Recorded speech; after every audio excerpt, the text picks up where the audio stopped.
বন্ধুরা মোহনবাগান কিন্তু ক্যালকাটা ফুটবল লিগের যাত্রা শুরু করেছে আর কি 2 তারিখ থেকে।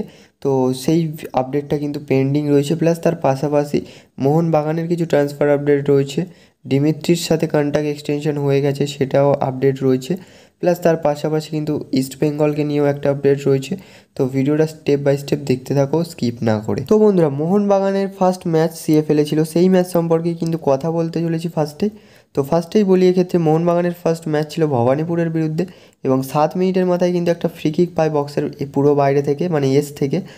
সেই গোলটা কিন্তু কনভার্ট করে দেয় শিবাজিৎ সিং মোহনবাগানের হয়ে। তো 1-0 গোলে কিন্তু এগিয়ে যায় মোহনবাগান, কিন্তু ফার্স্ট হাফের শেষের দিকে কিন্তু দারুণভাবে একটা গোল করে ফেলে কিন্তু সেই ভবানীপুর স্পোর্টিং ক্লাবের জিতেন মুর্মু, এবং স্কোর লাইন হয়ে যায় কিন্তু অবশ্যই বন্ধুরা 1-1।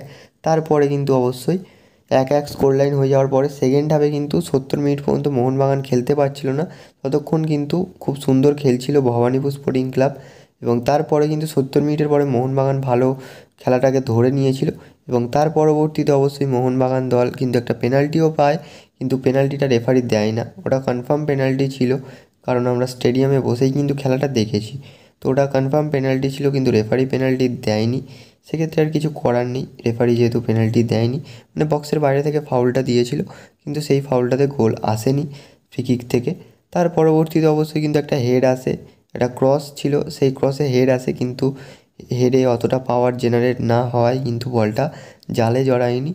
এটাই হচ্ছে কিন্তু সিএফএলের ফার্স্ট ম্যাচের আপডেট মোহনবাগানের। তো বন্ধুরা পরবর্তী আপডেট যেটা বেরিয়ে এসছে, কিন্তু টম অ্যালডার্টকে সাইন করিয়ে নিল কিন্তু মোহনবাগান দল। তো ইংলিশ প্লেয়ার, কিন্তু ইংলিশ ফুটবলার এই টম অ্যালড্রেট, তিনি কিন্তু ব্রিসবেন এফসির হয়ে খেলেছেন অস্ট্রেলিয়ান এ লিগে। তো ভালো সেন্টার ব্যাক বলাই চলে, তিনি ভালো পারফর্ম। তো বন্ধুরা নেক্সট আপডেটটা অবশ্যই বেরিয়ে আসছে কিন্তু মোহনবাগান দলকে নিয়ে। তো মোহনবাগানের প্রাণভোমরা দিমিত্রি পেট্রারসকে নিয়ে কিন্তু পরবর্তী আপডেটটা বেরিয়ে আসছে। তো দিমিত্রির সঙ্গে কিন্তু অবশ্যই 2 বছরের চুক্তি নবায়ন করে নিল মোহনবাগান দল। তো 2026 পর্যন্ত কিন্তু দিমিত্রি পেট্রারস মোহনবাগানেই থাকছেন। তো তার পরবর্তীতে আরেকটা যে আপডেট বেরিয়ে আসছে অবশ্যই কিন্তু ইস্টবেঙ্গলকে নিয়ে। তো ইস্টবেঙ্গলের গোলরক্ষক দেবজিৎ মজুমদার কিন্তু তাকে সাইন করিয়েছিল, সকলেই জানো। তো সেই দেবজিৎ মজুমদার কিন্তু অফিসিয়ালিভাবে যোগ দিয়ে দিল ইস্টবেঙ্গল দলে, এবং তার পাশাপাশি কিন্তু অফিসিয়াল অ্যানাউন্সমেন্টও চলে এলো। তো বন্ধুরা তার পরবর্তীতে লাস্ট আপডেটটা বেরিয়ে আসছে অবশ্যই মোহনবাগান দলকে নিয়ে। তো মোহনবাগানের ষষ্ঠ বিদেশি, মানে 6 নম্বর বিদেশি কে হতে পারে, সেইটাই একটা আপডেট। তো মোহনবাগানের 6 নম্বর বিদেশি হতে পারে কিন্তু আরমান্দো সাদিকো। হ্যাঁ বন্ধুরা, তোমরা ঠিকই শুনছো, মোহনবাগানের 6 নম্বর বিদেশি হতে পারে আরমান্দো সাদিকো। তো বন্ধুরা ভিডিওটা এই পর্যন্ত ছিল। ভিডিওটা কেমন লাগলো কমেন্টে জানিও, চ্যানেল নতুন হলে সাবস্ক্রাইব করে দিও বন্ধু।